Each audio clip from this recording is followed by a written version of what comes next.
All right. So here we are. It's the end of the month. We're here for our networking event. We're here to really talk about something. Well, I think it's pretty cool. So let me just sort of break into this here, right? So we're bringing Liz. I've known Liz. So Liz and I were talking. I actually met her probably 2 years ago. But I'm a pretty unforgettable guy. So. But she and I actually sat at a dinner next to each other and started talking, and so that was really great. And we've been talking ever since. And she's really great, and I think she's gonna have a lot of really good things to say here. But Liz is the chief of staff of Scythe, and there she serves as a strategic advisor to the CEO and the leadership team. And as an advisor, she brings a lot of experience, which is really a little bit over a decade of legal policy. Some business experience in there, and then of course I think all probably centered around the security field.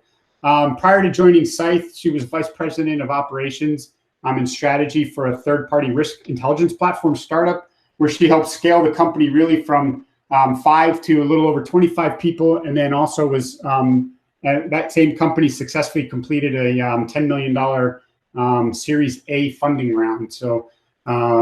And then prior to that, which I think is where we'll get a lot of her experiences here, she was the senior assistant city attorney with the city of Atlanta. And I think she was primarily supporting the Atlanta airport. And then when the ransomware attack hit in Atlanta, which I'm sure everyone has heard of, if you haven't, Google it, you'll find plenty of stories. But she was also on the immediate incident response team there. So, I mean, just an interesting too, and something I didn't talk to her about yet, but is she mentions that she's integrated drone operations into the Atlanta airport operations, which as a pilot kind of scares me, but I'd be curious to sort of hear how that works. Outside of Scythe, she's a member of the Technology Innovation Council with the Business Executives for National Security. She's a member of the DEF CON Call for Papers Review Board. So she's, helping decide which papers make it through. She's a former host of a tech-focused radio show and podcast called Buzz Off with Lawyer Liz, and then is a frequent podcast guest and speaker on a variety of topics and in a variety of locations. She does have her Juris Doctor from Georgia State University College of Law and her bachelor's from anybody else from Virginia Tech, so I think she's the sole representative from a local university. But please, everyone, welcome Liz. And Liz, I'll turn it over to you. Excellent. Thank you. And what we all need to do is recognize that Matt is about to get a workout, because I am terrible with slides and keeping up, and tend to do more of a conversational style. So, Matt, Godspeed. I raise my iced tea to you, and fasten your seatbelts, everybody, because this is not a drill. And as Joel breezed through, and I appreciate, I always get embarrassed when you hear the introduction, because talk about, I feel it's like, oh, I forgot I did that. Yeah. And I also swear I am not a harbinger of ransomware attacks, but I did have the pleasure of serving so I was the senior assistant city attorney in the Department of Aviation, which is a fancy way of saying I was the technology attorney for the world's busiest airport, for Hartsfield-Jackson International Airport. And really everything that came through the airport, from dealing with the outside structure to the internal, the Wi-Fi. I did, in my tenure at the airport, ensure that we went from one of the slowest airports with Wi-Fi to one of the fastest free open Wi-Fi speeds. And keep that in mind, kind of stick a pen in that on offering free Wi-Fi and kind of other crisis management planning, because you never know what's going to happen. Well, also being one of the only attorneys within the Department of Law and because of my broad experience working with information security researchers for over a decade, I was one of the only people in City Hall that had a background that was ready to handle and knew what was going on when we call them the attention grabbers. You see the master caution light comes on for the aviation folks. You go, okay, now you have my attention. What's going on? Next slide, please. So there you go, keep it up. So when I'm sitting at City Hall and a couple of my colleagues start shouting throughout, up and down, and not that we shout, but yeah, we're old school. We would just, hey, you know, hey John, hey Amanda, you would just, what's going on? They started receiving this message on their computers.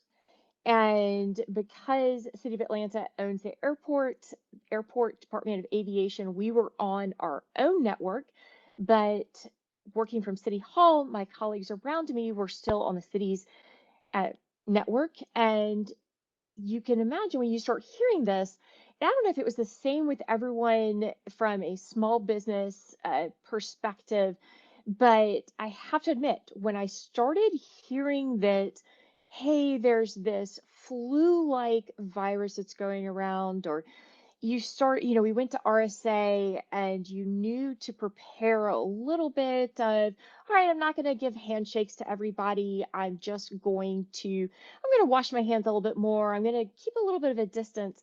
But when you start hearing your colleagues go, hey, I can't access my computer files. Does anyone know, anyone else having this message? And it starts to trickle down and starts to go through the floors, and you kind of text a couple of people in the office. And I have to admit, my first response was laughing to go, you have got to be absolutely kidding me. I think I know what's going on. Next slide, please.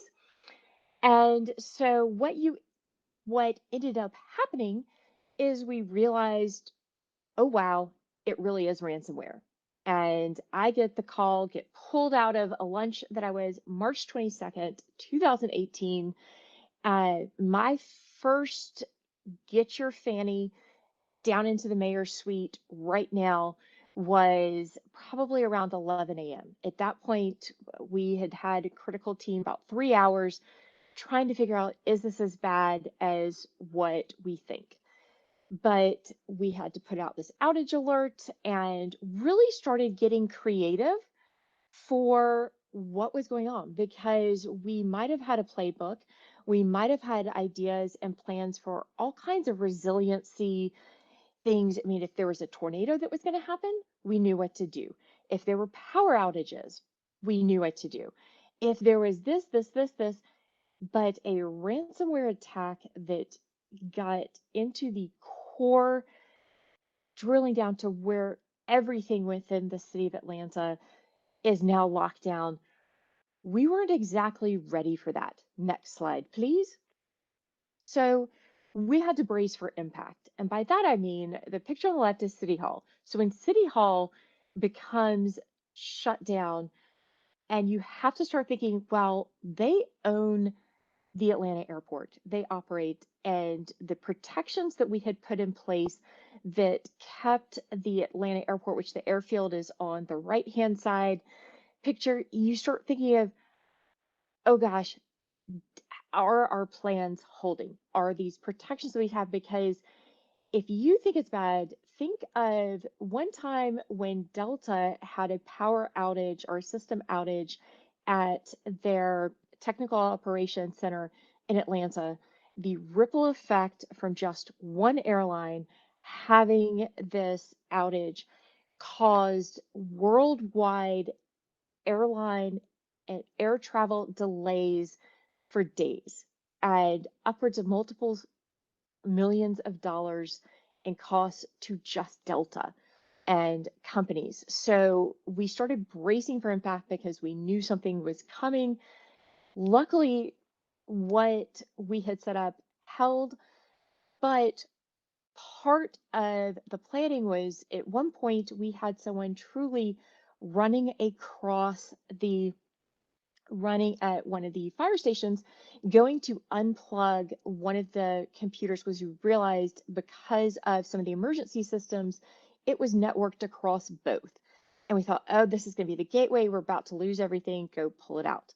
One of the other things we had to do was turn off the Wi-Fi uh, and the external networks within the airport to make sure, all right, we know we're good right now, but we don't know if that's going to necessarily hold.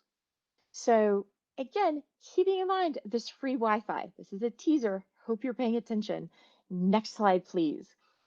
So this is not a drill. In fact, no, it's a hammer.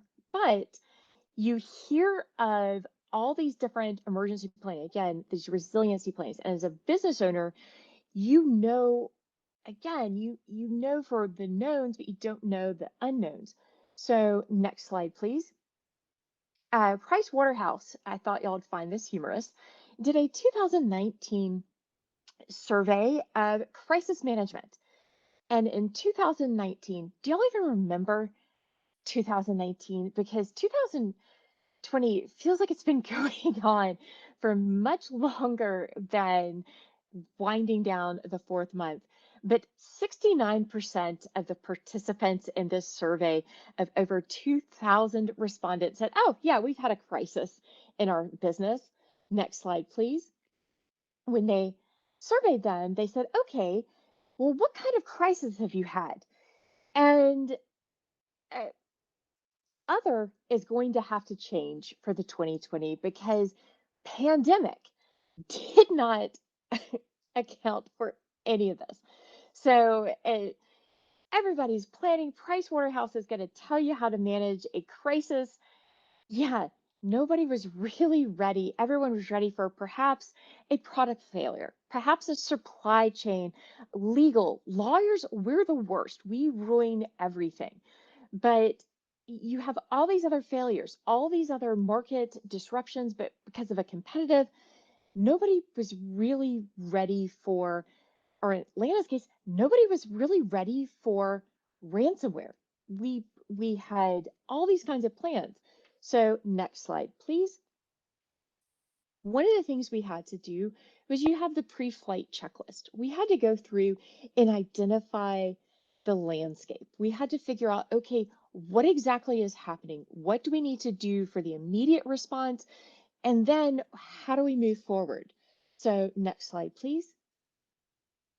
One of the things that the BBC and uh, came out this morning, where you look at from a business perspective, how do you know that this is going to happen? How do you have these plans?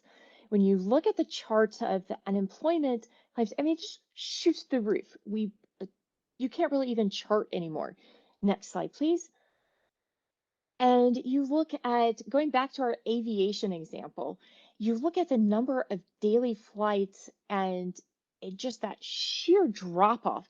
How do you plan for that? How do you know what's going to, and how do you build that crisis response? And as a business, what do you do when suddenly you have, sources of revenue, your workforce, your supply chain? If you were paying attention, we heard some rumblings again around RSA that suppliers for different things like, oh, marketing was having a little bit harder time knowing when they were going to get certain stickers or different swag coming in. Well, again, all right, we see this coming, but next slide, please. You have to look, and this is with apologies to Animal House, and I don't know if anyone, to really date myself, I much prefer an old-fashioned watch when I can't. And by that, I mean anything other than my Apple Watch that I constantly yell at. But you have to kind of pause, and everyone files into the mayor's suite, and you basically synchronize. In every buddy heist movie, you go in and everyone gets on the same page when you realize the crisis is going on. So as a business, if you haven't, then now is the perfect time. It's not too late, because next slide, please. Having moved to recently relocated to Maryland, and full disclosure, we will be relocating as soon as the pandemic lifts to Northern Virginia to be where Scythe's headquarters are. But on my handy dandy Apple Watch, I received a notice on March 30th, a great public health announcement saying, okay, Marylanders, now is the time to hunker down. And if you'll notice, at the bottom, there's a link to find out more information. I was like, ooh, being the nerd that I am, I wanted all the information I could consume. I clicked the link. Next slide, please. And I found out very quickly the domain wasn't up and running yet. So somebody failed to synchronize. And by that, I mean, and it's easy to do. That was one of the things with the mayor's office. We had to make sure that the information we were giving the left hand, the right hand knew about, that we had prepared and everybody was on the same page so that we knew when we pushed out this public health announcement, so to speak, that the website we were about to direct everyone to was up and running. And in this case, it was maybe about 45 minutes to an hour that they weren't synced, that before the coronavirus maryland.gov site was up and running. But when you're talking about public consumption of information, that's a failure that immediately jumped out. I said, oh, no, that's a problem. So next slide, please. If we're talking about, and okay, this is where I get really nerdy. I recently, in the last couple of years, started learning how to play Magic the Gathering. So going to the buddy heist movies, but also anytime you assemble the team, take stock, identify who you have at your company. Even if it's 5 employees, identify strengths and weaknesses. And one of the things that became critical is I was with the city of Atlanta. You think, oh, she's a lawyer. All right, we know she does some stuff with drones because that's part of why they brought me into the city of Atlanta was my work in unmanned systems and my background in information security technology.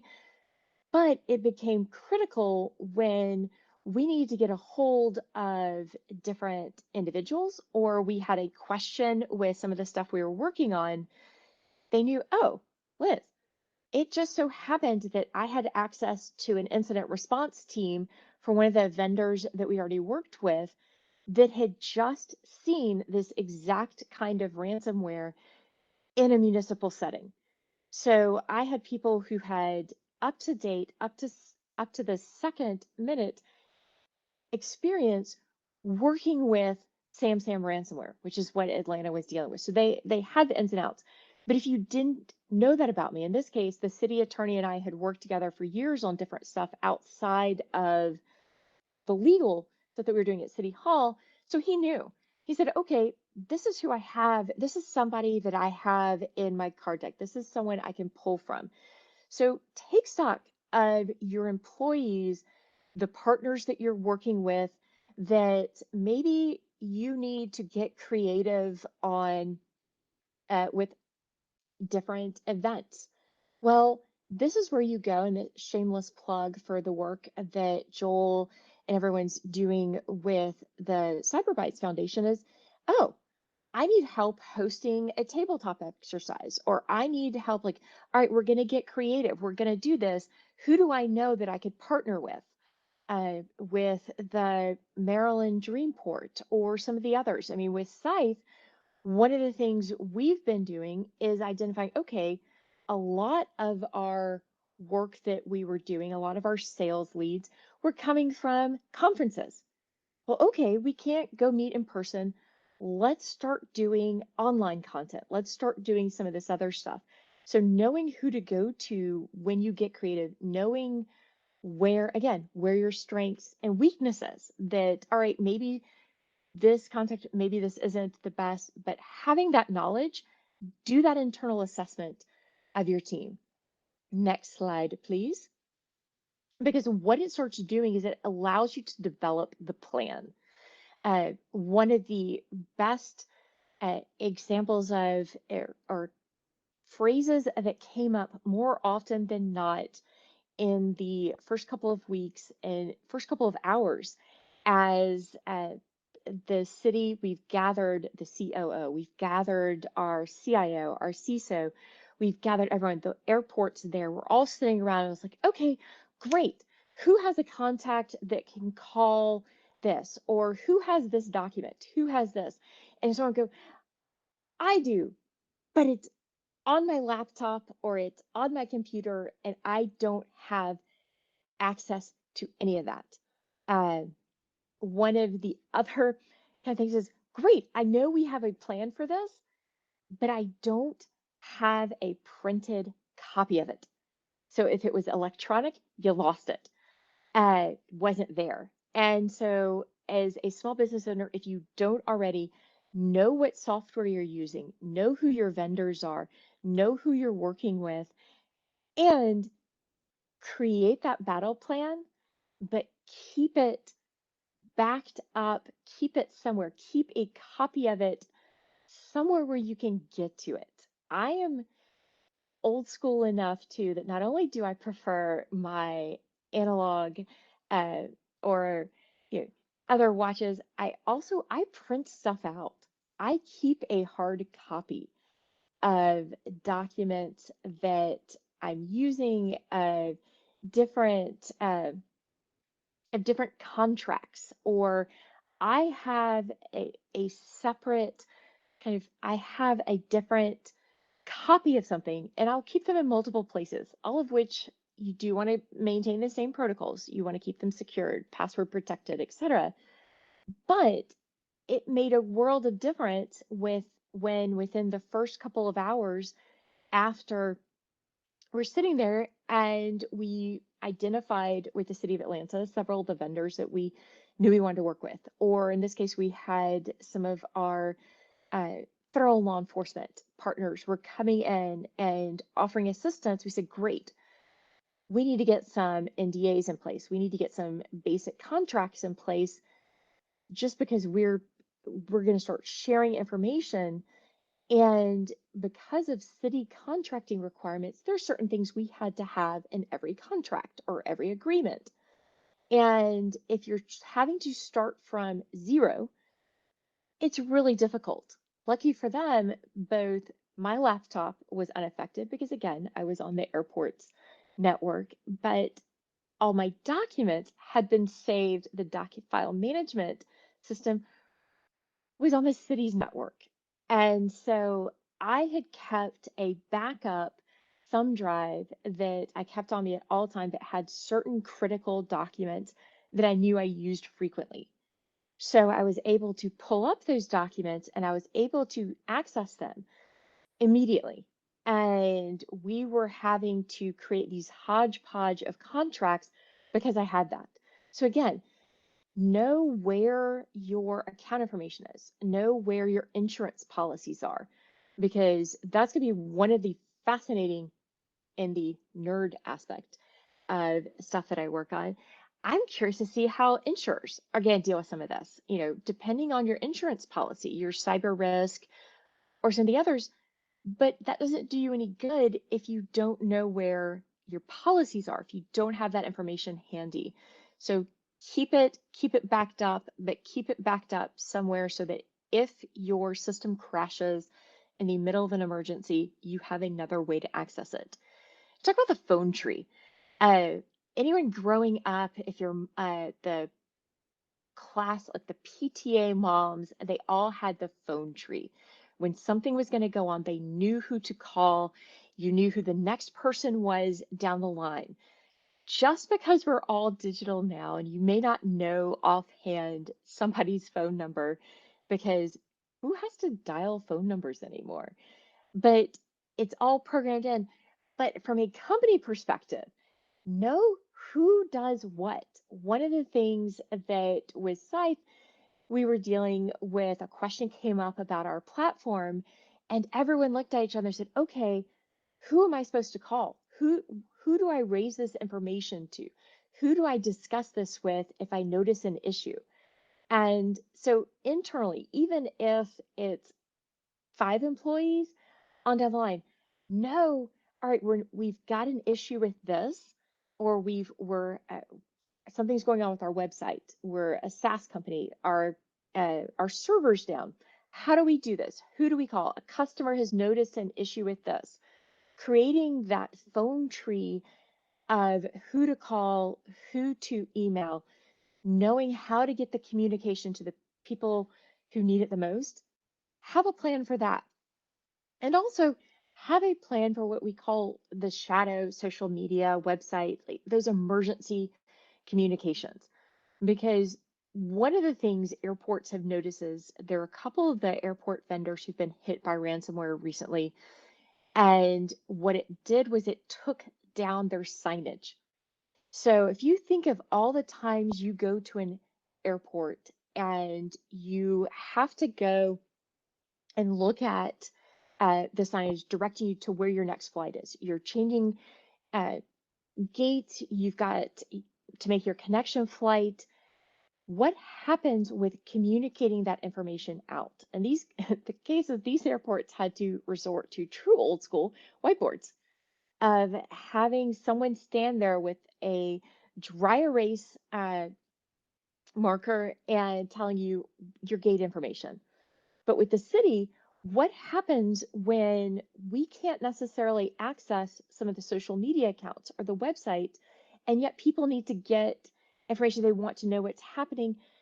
Do you have a coronavirus website? If you're Maryland, you do, but you didn't get it up quite as quickly as you should have. So if you have that, if one of your main contacts, not to, I've heard allegedly some of, for example, some of the Maryland, let's say, liquor stores, uh, customers, they need their customers to come in. Well, you've got the social distancing. So what they had to do was where before they may not have had a website or they may not have had something, well, you can order things online, arrange for curbside delivery.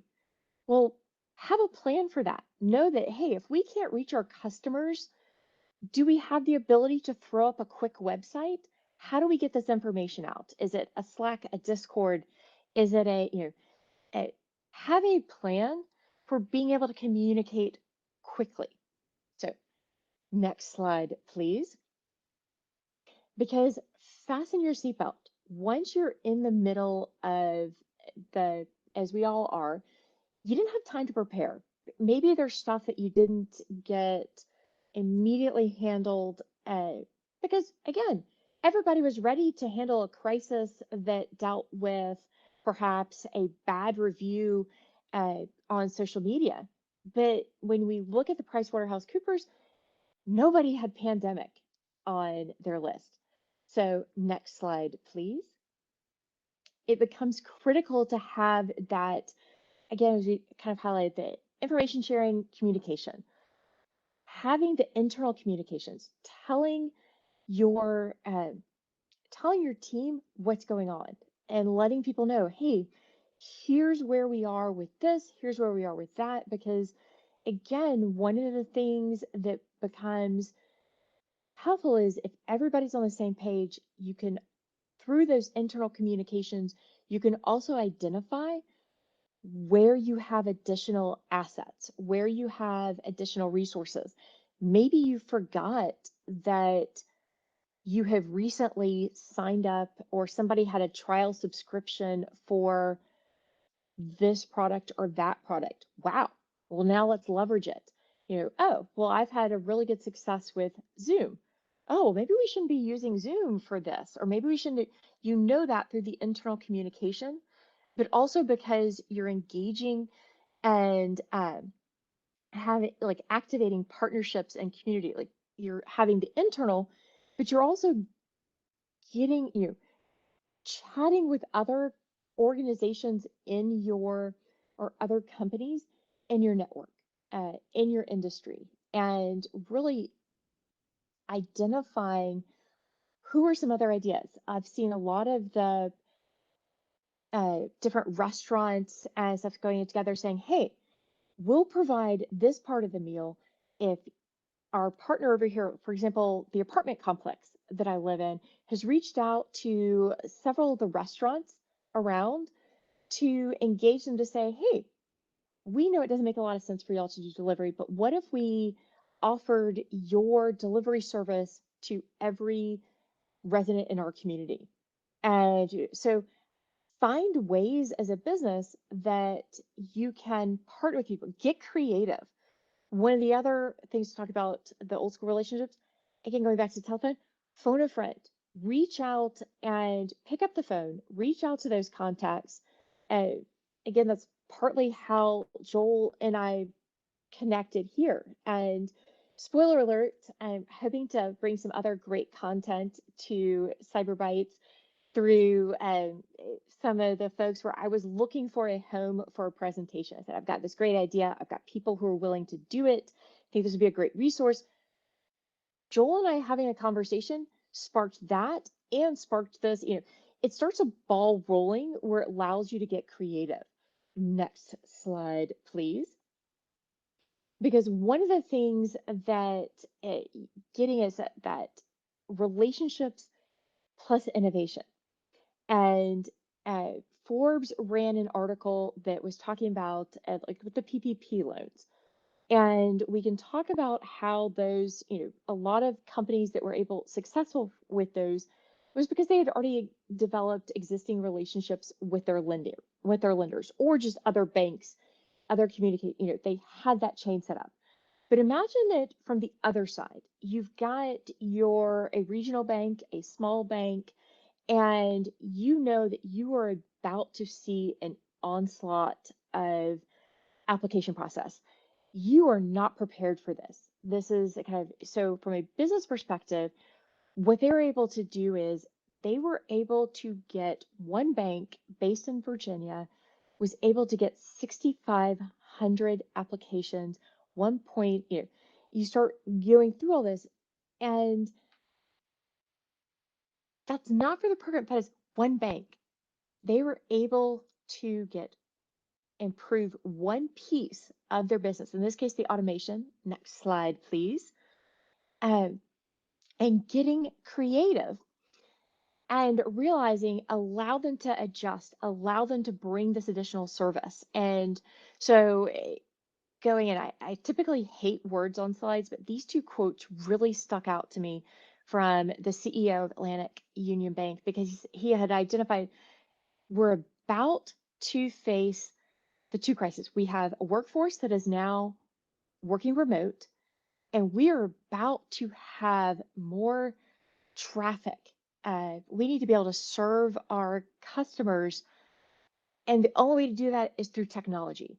So, one, they set up the communications where they had the two syncs, one in the morning, one in the evening, but they were able to partner with, and through those conversations, identified some technology companies that had already been working on some solutions.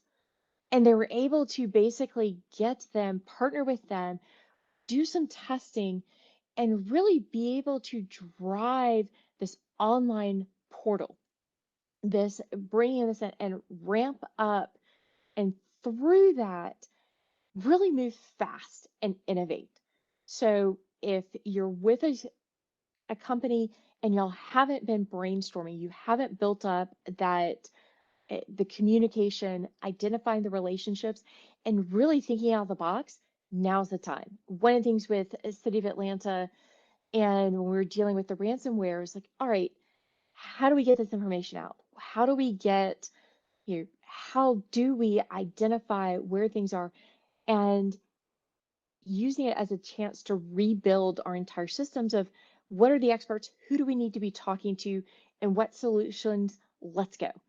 And it allowed us that that agility and the innovation and leveraging existing relationships really allowed us to start building. And it was a slow process. I mean, there are aspects of the city that almost, 2 years later, they had to get creative. But next slide, please. I do. I'm gonna stump him. Uh, so keeping up with the flight plan. It's not a drill. Watch the horizon, identify the landscape, see where things are going, try to adjust. One of the things we didn't, and I kept, as I've teased with the free Wi-Fi, one of the things we were not expecting was at the airport, one, as a defensive manner, we had turned off all the different, we had turned off the internal free Wi-Fi at the airport because, again, we didn't know where the attacks were coming from. We did not know really what we were dealing with within the first couple of hours. What we did not plan for or not anticipate was the fact that several of the restaurants and other retailers and vendors within the airport, contrary to all of their contract provisions, etc., they were using the free Wi-Fi for their point of sale and others. So we suddenly have all these retailers at the airport calling us saying, we can't process our sales. We can't do this because we were using your Wi-Fi. And we said, well, one, never ever do that again.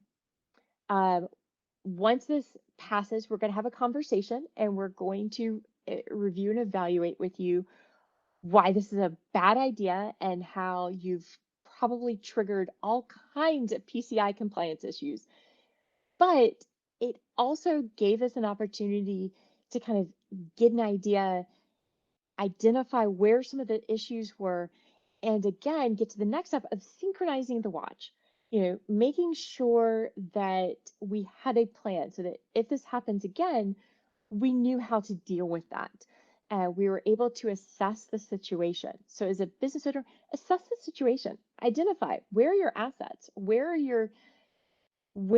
are you getting, you know, eh, hidden opportunities, hidden gems, partnerships maybe you forgot that you had, and getting those ideas and really identifying where your strengths are and where your weaknesses are. Because as we get to the last piece, it's the fastening the seatbelt. Anticipate the impact is going to be bad. It already is bad. We are already seeing from the aviation industry, hospitality, it just cut off at the knees. It has dropped just through the floor. So, okay, what can we do? Are we offering gift cards for stuff? Are we finding ways? Are we shifting more?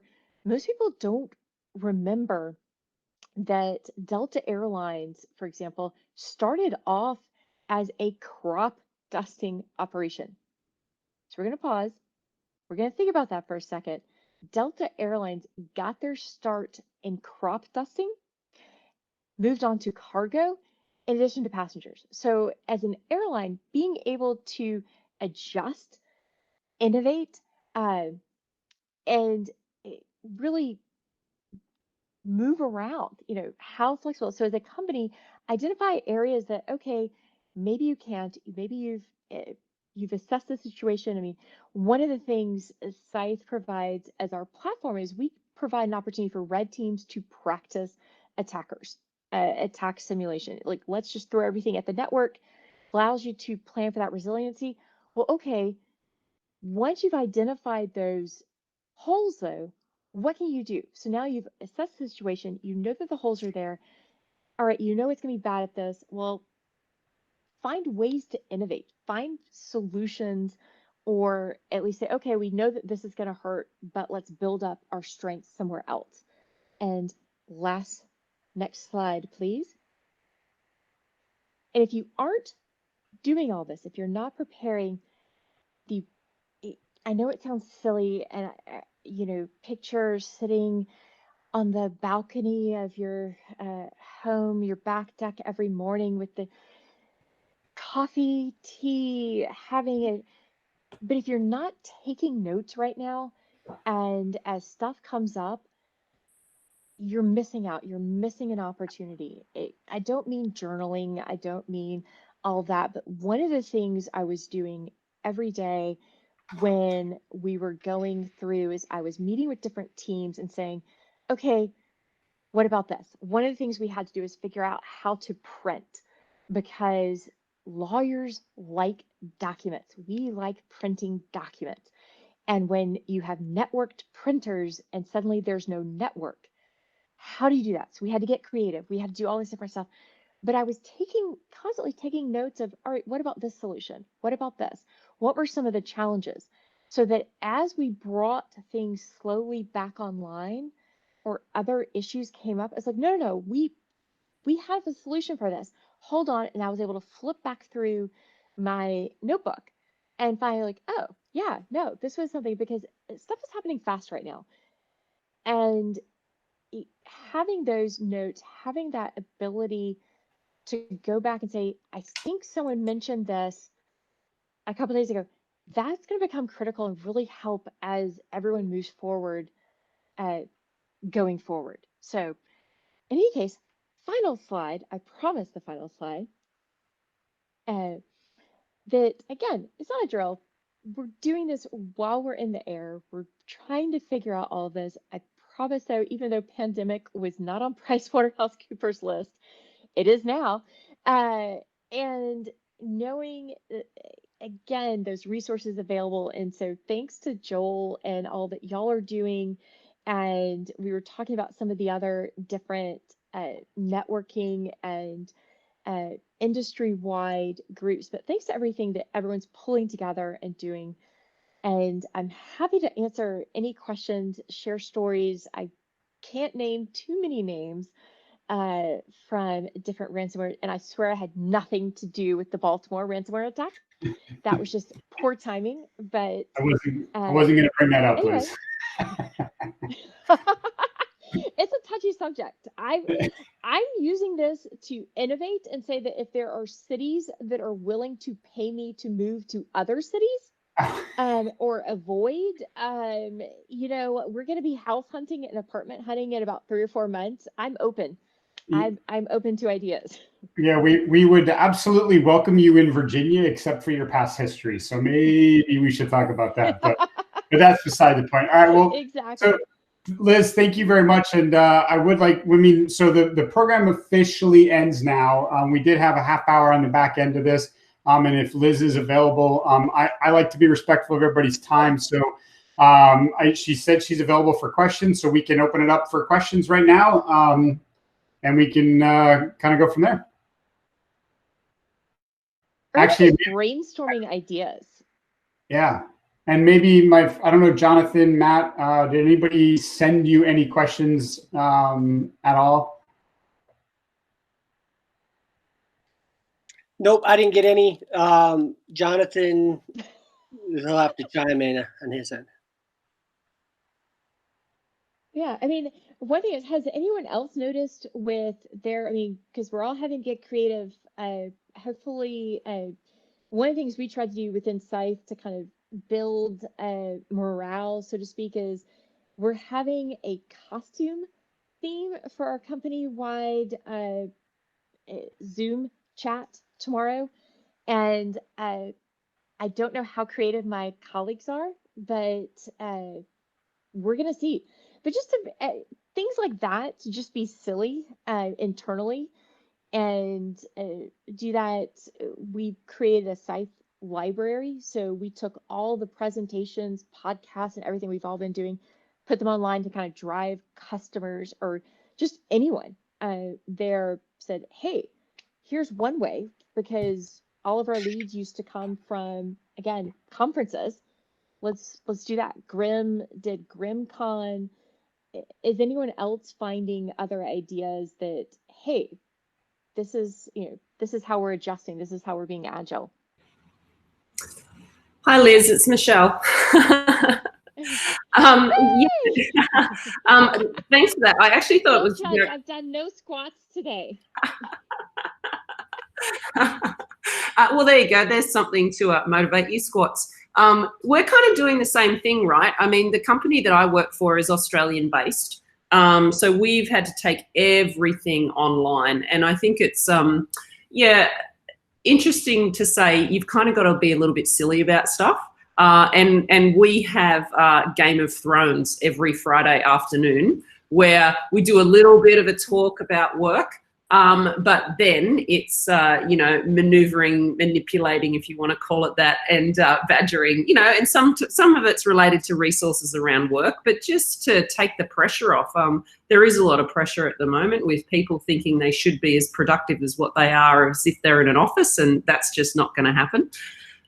So yeah, I thought, we're doing that, but we've taken a lot of our activity online because we normally have a lot of events and very similar approach. We've pushed people to webinars, and we're just standing up webinars out of the blue so we can keep in contact with our Cyber base. So lots of different things. One thing I did find interesting in your presentation, though, was, of course, the PwC slide. But the actual elements or crises that they'd identified, interestingly enough, I don't know if pandemic, it might appear there, but the pandemic will actually impact a number of those crises in a way that they'll actually make them worse. And whether that's, got to do with supply chain, cyber threat will definitely be up purely because of the pandemic. So there's actually some cross relationships there that I think will be kind of interesting if they do that next year. Yeah, I mean, talk about that between that and the Verizon data breach report of like another one that one thing I saw a lot of the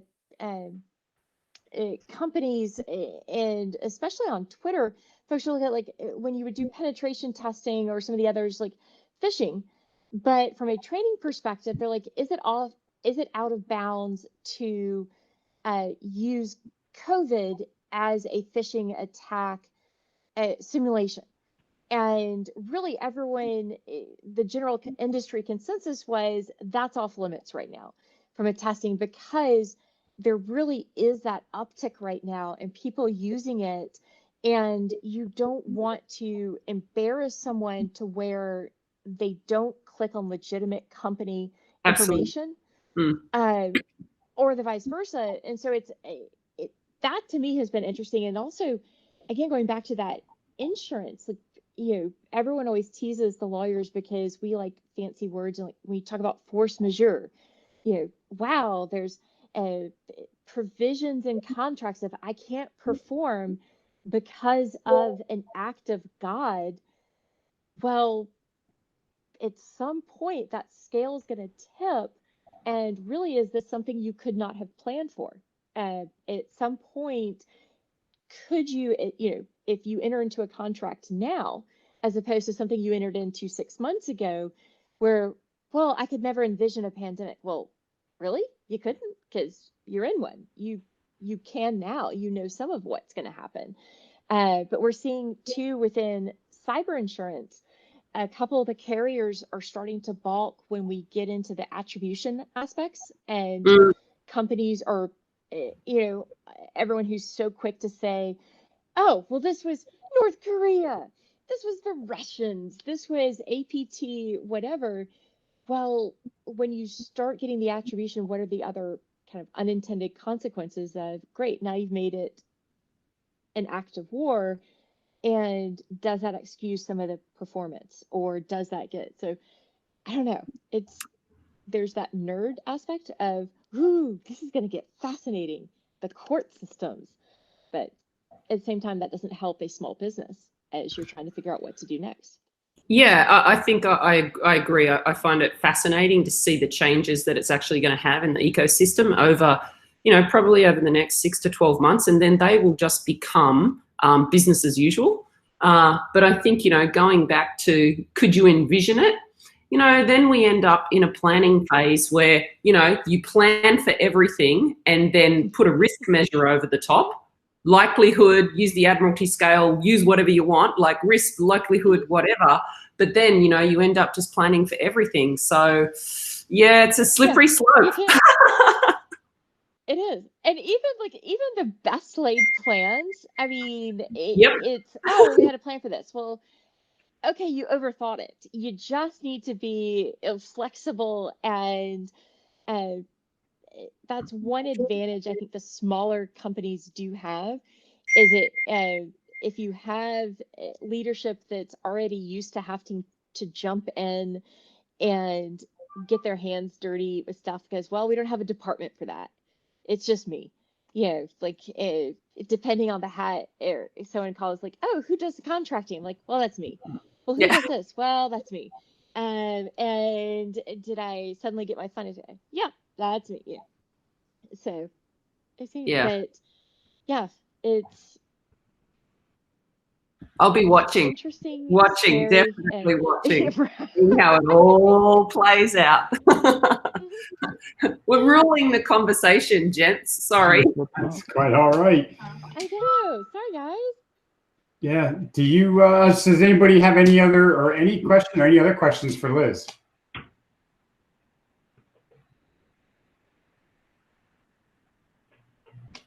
All right. Well, Liz, on behalf of the Cyber Bytes Foundation, thank you very much. Normally, I have a certificate to present to you, but if you just imagine a piece of paper right here, we will get that to you at some point. But as an appreciation, our gratitude for you coming and taking the time to speak to us. So thank you very much for coming.